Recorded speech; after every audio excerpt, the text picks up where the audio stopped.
இயேசுவில் மிகவும் பிரியமான சகோதர சகோதரிகளே, பல வேளைகளிலே நாம் நினைப்பதுண்டு, அதாவது தீமை செய்வது மட்டும்தான் பாவம் என்று நாம் பல நேரங்களில் நினைப்பதுண்டு. ஆனால் நன்மை செய்ய வேண்டிய இடத்தில் நன்மை செய்யாமல் இருப்பது அதைவிட பெரிய பாவம் என்பதை இன்றைய நற்செய்தி வாசகம் தெளிவாக எடுத்துரைப்பதை நாம் பார்க்கின்றோம். இதுதான் இன்றைய நற்செய்தி வாசகனுடைய ஒரு மைய கருத்தாக இருப்பதை நாம் பார்க்கின்றோம். நற்செய்தி வாசகத்தை நாம் பார்த்தோம் என்றால் 3 முக்கியமான நகரங்களை பற்றி ஆண்டவராகிய இயேசு கிறிஸ்து எடுத்துரைக்கின்றார். கொரோசின், பெத்சைதா, கப்பர்நாகும்.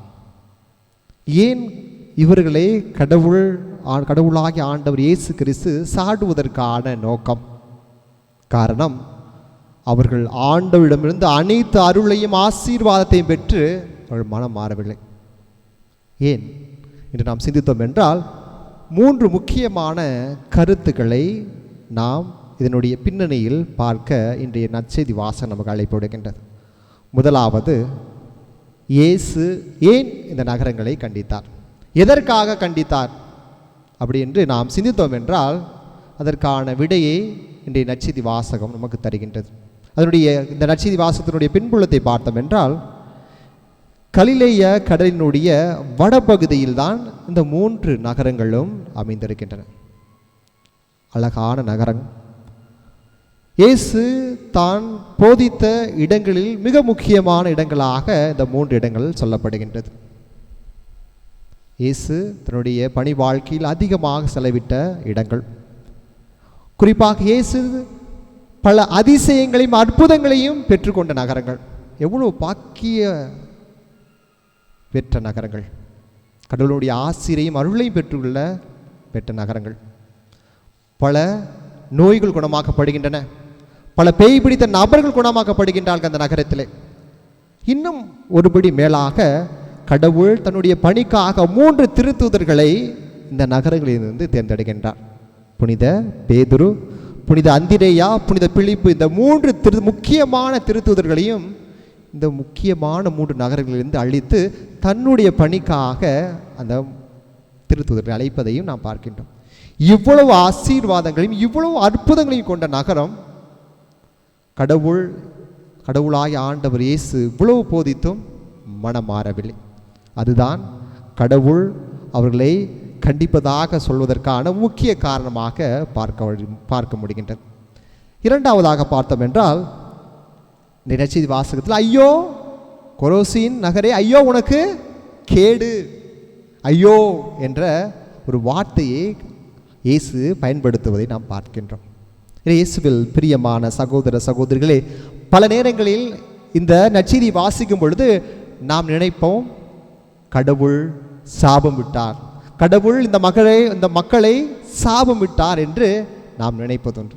மாறாக அது சாபம் அல்ல, மாறாக அது வருத்தத்தின் குரல்.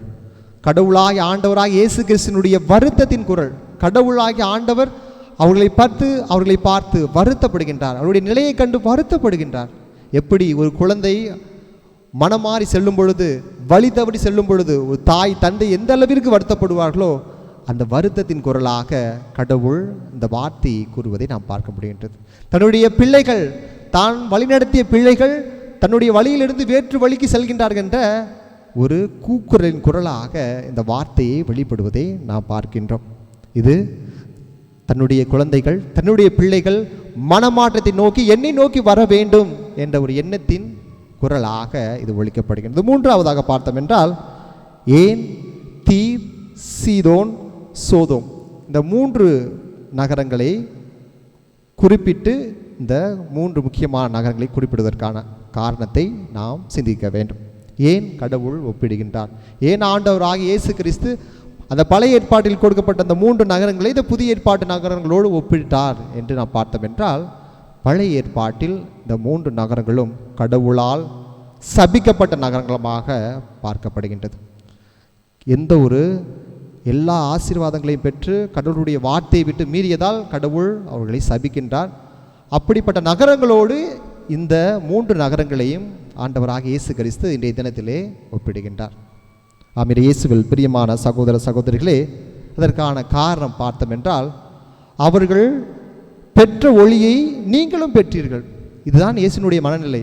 அந்த மக்கள் தீர், சீதோன், சோதோம், அந்த மக்கள் எந்த ஒரு அருளை, எந்த ஒரு ஒளியை பெற்றார்களோ அதே ஒளியைத்தான் நீங்களும் பெற்றீர்கள்.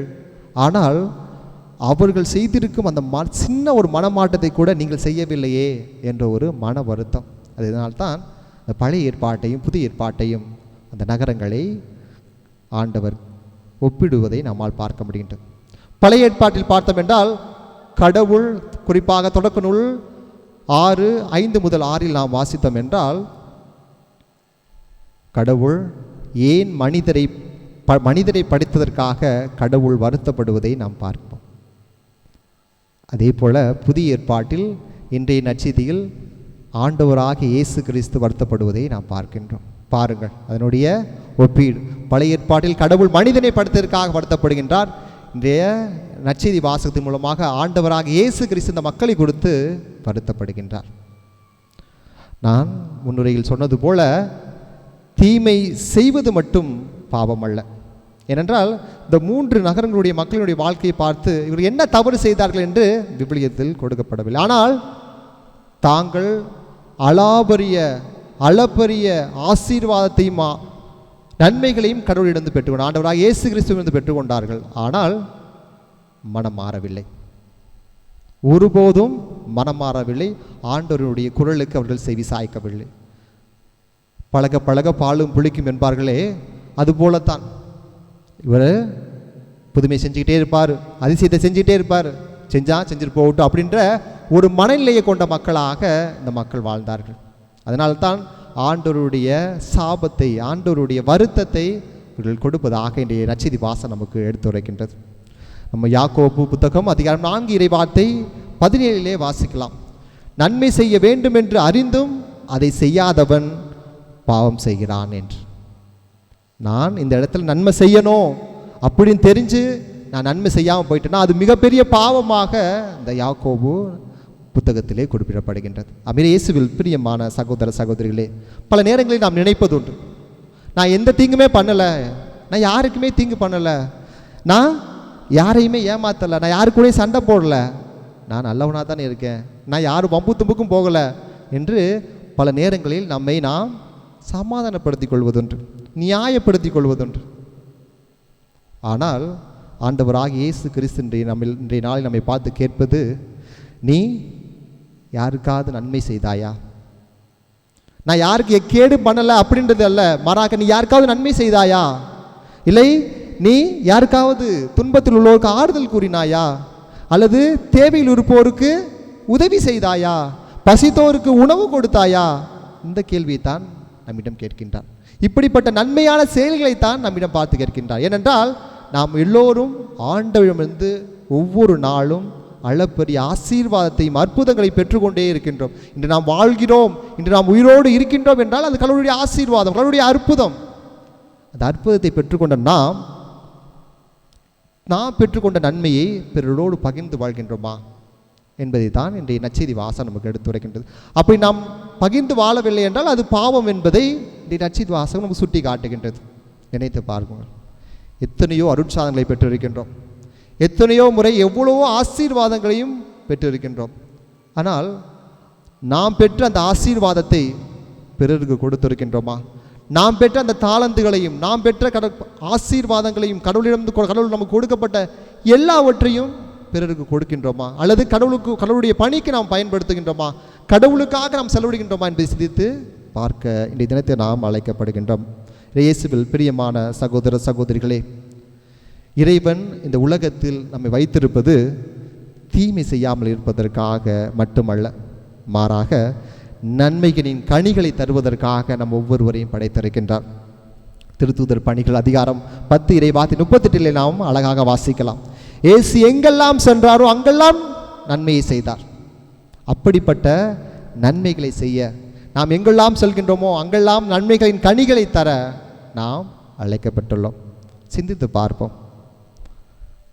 எவ்வளோ ஆசீர்வாதங்களை பெற்றிருக்கின்றோம், எவ்வளவோ தாளந்துகளை பெற்றிருக்கின்றோம், எவ்வளவோ கடவுளுடைய இரக்கத்தையும் நன்மைகளையும் பெற்றிருக்கின்றோம். ஆனால் அவற்றை கடவுளுக்கு உகந்த வகையில் நாம் பயன்படுத்தி இருக்கின்றோமா? அவற்றை மனிதர்களுக்காக, நம்மை சுற்றியுள்ள மனிதர்களுக்காக பயன்படுத்தி இருக்கின்றோமா? சிந்தித்து பார்ப்போம். இயேசு நற்செய்தியில் நம்ம நற்செய்தி பார்க்கும் பொழுது, ஐயோ உங்களுக்கு கேடு என்று சபிக்கவில்லை, மாறாக அவருடைய உள்ள குமுறலினுடைய குரல், என்னுடைய பிள்ளைகள் எல்லா ஆசீர்வாதத்தையும் பெற்றுக்கொண்டு ஒரு மண்ணை போல, ஒன்றுமறியாத களிமண்களை போல அமைதியாக இருக்கிறாங்களே, என்னிடம் வரமாட்டேங்கிறாங்களே அப்படின்ற ஒரு ஏக்கத்தின் குரலாக இன்றைய நற்செய்தி வாசகம் நமக்கு ஒழிக்கின்றது. இயேசுவில் பிரியமானவர்கள், சகோதர சகோதரிகளே, நான் யாருக்கும் தீமை செய்யவில்லை என்பது கிறிஸ்தவ வாழ்க்கையின் இலக்கு அல்ல. நான் யாருக்கும் தீமை செய்யலை அப்படி என்பது கிறிஸ்தவ வாழ்க்கையின் இலக்கு அல்ல. மாறாக நான் பலருக்கும் நன்மை செய்தேன் என்பதுதான் கிறிஸ்தவ வாழ்க்கையின் சாட்சியாக இருக்கின்றது. நாம் கிறிஸ்தவ வாழ்க்கையின் இலக்கை பின்பற்றுகின்றோமா அல்லது கிறிஸ்தவ வாழ்க்கையின் சாட்சிகளாக வாழ்கின்றோமா? சிந்தித்து பார்ப்போம். மூன்றாவதாக, நாம் தீமையை தவிப்பவர்களாக மட்டுமல்லாமல் நன்மையை விதைப்பவர்களாகவும் வாழ அழைக்கப்பட்டுள்ளோம். பல நேரங்களில் நம்ம இது தீமைன்னு தெரிஞ்சு நம்ம மட்டும் விலகிக்கிறோம். அது பாவம். நாம் பெற்றுக்கொண்ட நன்மைகளை பிறரோடு பகிர்ந்து வாழ்வதன் மூலமாக கிறிஸ்துவை மையப்படுத்துகின்றோம், கிறிஸ்துவின் பிள்ளைகளாக மாறுகின்றோம், கிறிஸ்துவின் சாட்சிகளாக நாம் மாறுகின்றோம். அப்போதுதான் நம்முடைய வாழ்க்கை கிறிஸ்துவின் நற்செய்தியாக, கிறிஸ்துவின் வாழ்வாக, கிறிஸ்துவின் சாட்சியாக மாறும் என்பதில் ஐயமில்லை. இன்றைய தினத்திலே கண்களை மூடி ஒரு நிமிடம் சிந்தித்து பார்ப்போம். நான் பெற்றுக்கொண்ட நன்மைகளுக்கும் ஆசீர்வாதங்களுக்கும் கனிகளுக்கும் தாளந்துகளுக்கும் உண்மைகளோனாக இருக்கின்றனா? அல்லது எல்லாவற்றையும் பெற்றுக்கொண்டு இந்த நகர மக்களைப் போல எல்லாவற்றையும் பெற்றுக்கொண்டு எனக்கென்ன என்று என்னுடைய வாழ்க்கையை வாழ்கின்றனா? சிந்தித்து பார்ப்போம். அதற்கான வரம்பேண்டி இத்திருப்பலை தொடர்ந்து ஜெபிப்போம். ஆமென்.